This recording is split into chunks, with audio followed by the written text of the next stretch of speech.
everybody. It's me, Carmine DeStefano, the Bookman.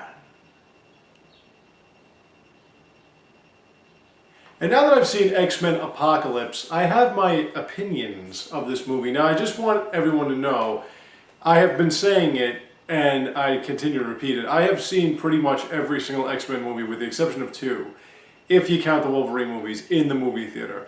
From the very first one in '99 or whatever, so my cousin Sam, the book cuz, till this one. And the only ones I didn't see in the movie theater were the second Wolverine movie, because the first one, I was sick to my stomach. And the second movie that I didn't see was Days of Future Past, which a lot of people said was the best.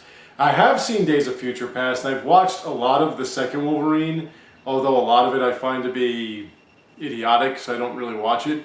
But Days of Future Past, I liked. I like all of them. I'm going to put it to you like this.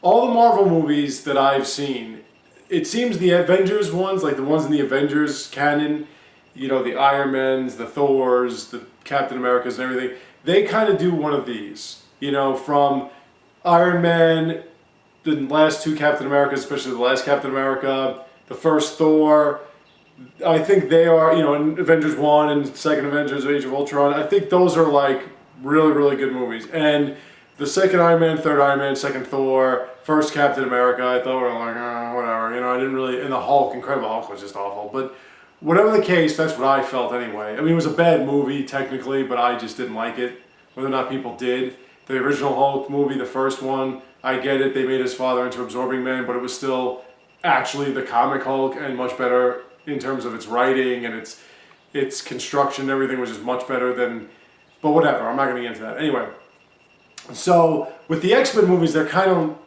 like this. They're all kind of, with the exception of the Wolverine movies, they're all kind of this. You know, they're all good in their own way. They all have their flaws, their major technical flaws, and their major comic book fan flaws and everything. But more or less, they're pretty even. And this one too, I enjoyed this one. And I'm going to go through the things I liked. McAvoy and the other guy that plays Magneto, whose real name is Max, by the way, not Eric Lyncher, that was an alias. But those two guys making these roles their own. Now, I kind of understand what they're doing with the timeline, which again, I repeat, why nobody got that Deadpool joke when he said, is it McAvoy or it's Stewart? I can't keep up with your timeline. I think that they're sort of going in the past with the same canon that they started with, although it seems as though they're kind of making it new. So it's really hard to figure it out, because all the characters that they have in this X-Men, I know it takes place in 1983, and of course it's very convenient because Disney, those flaming fucking whores who cannot let you forget that they own everything, had to have another comic book movie with another Star Wars reference. It drives me fucking insane. They basically had a scene where Scott Summers, who apparently now is like a juvenile delinquent in this movie, and yes, I'm going to get into that soon, but they all go, he gets a bunch of them, including Jubilee, who wasn't one of the young, but whatever, you know, not at that point, but whatever, I'm not going to get into that either.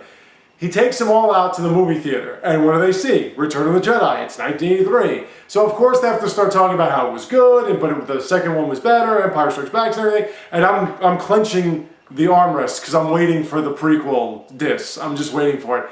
But instead, Jean Grey says, everyone knows the third movie is the worst, as a knock on the X-Men movies. So it seems as though in the contract that they wrote with Marvel, where you have to put Stan Lee in every Marvel movie except for the Fantastic Four movie, you have to have a Star Wars reference. That's like the Disney contract portion of the Marvel movies.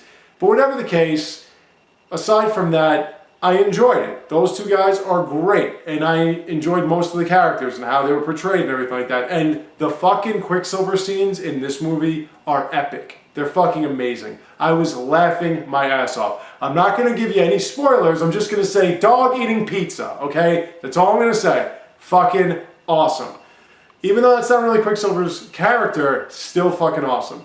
So I did enjoy it. The action scenes are well over the top, which you would expect in X-Men, because a lot of, if you read the comics or you keep up to date with the characters, you'll see that their powers range from themselves, range from illuminating a dark room to blowing up a city. You know, like they could just do anything. It seems like every single mutant in the X-Men or fighting against the X-Men in the Brotherhood of Evil Mutants or whatever, every single one can do something as mundane as breathe heavy to blow up a building just by standing there. So when they go over the top with their powers, they do, and it's fun to watch.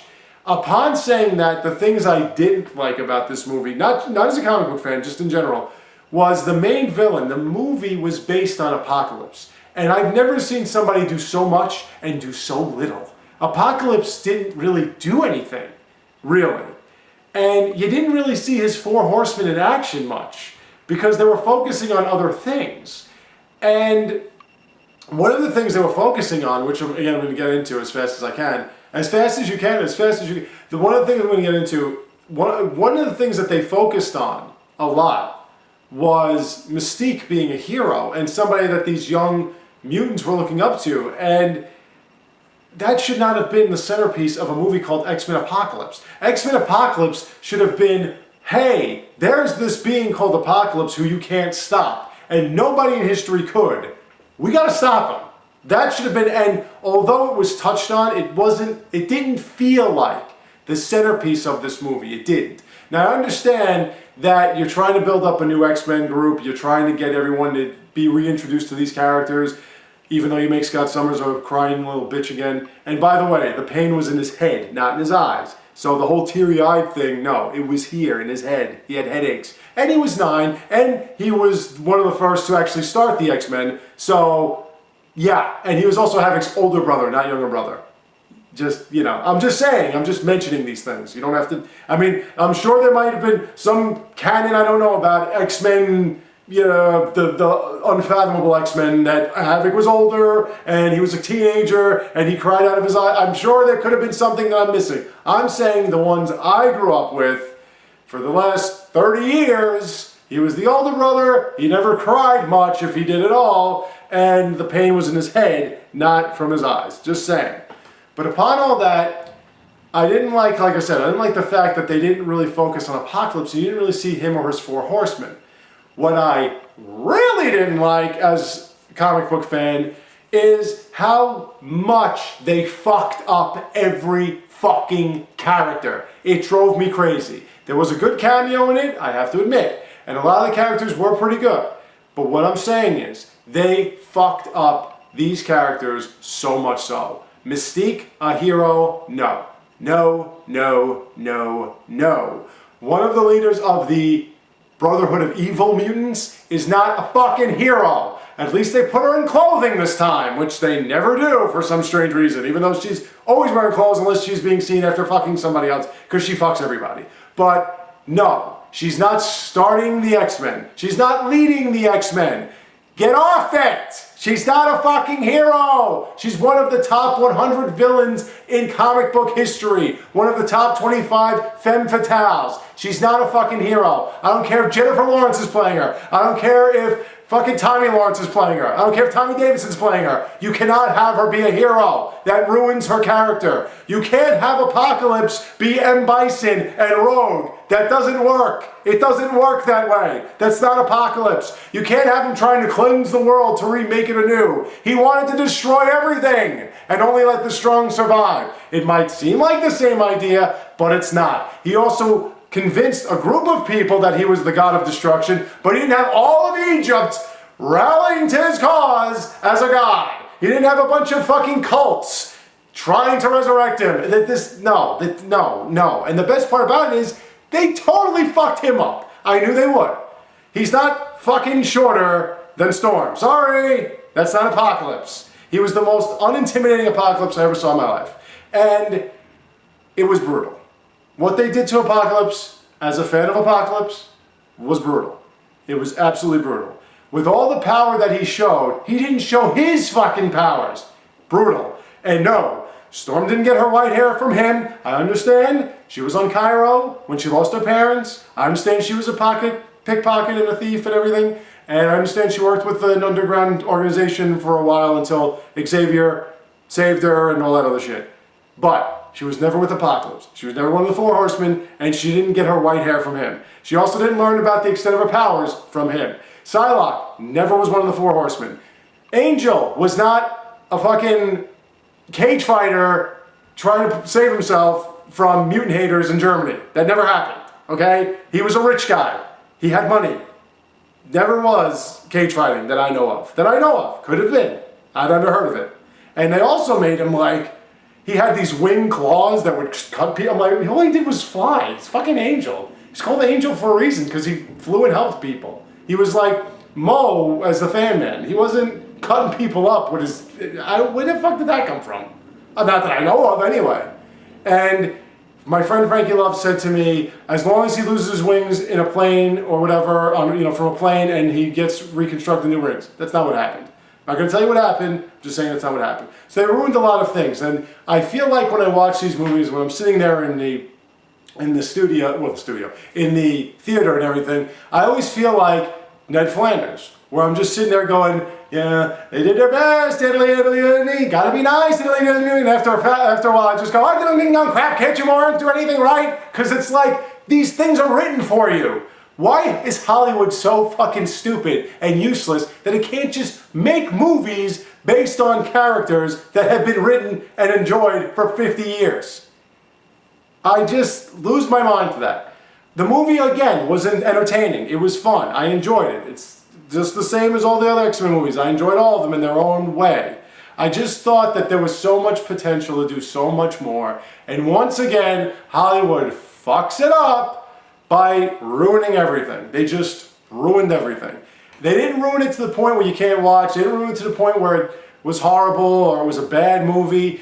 It was somewhat connected. It had some good developments. It's got something going on, and it's fine. And it's a fun movie. And it's got a lot of over-the-top powers and some good action scenes.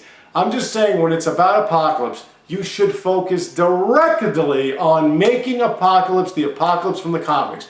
Tall, menacing, frightening, willing to destroy everything in the world, and being able to change his arm into a battering ram, growing 500 feet. No, that was only a mental projection. That doesn't count. Doing all the things that he does, not having people get stuck in walls. I don't know where that came from. I have no idea where that came from. I don't.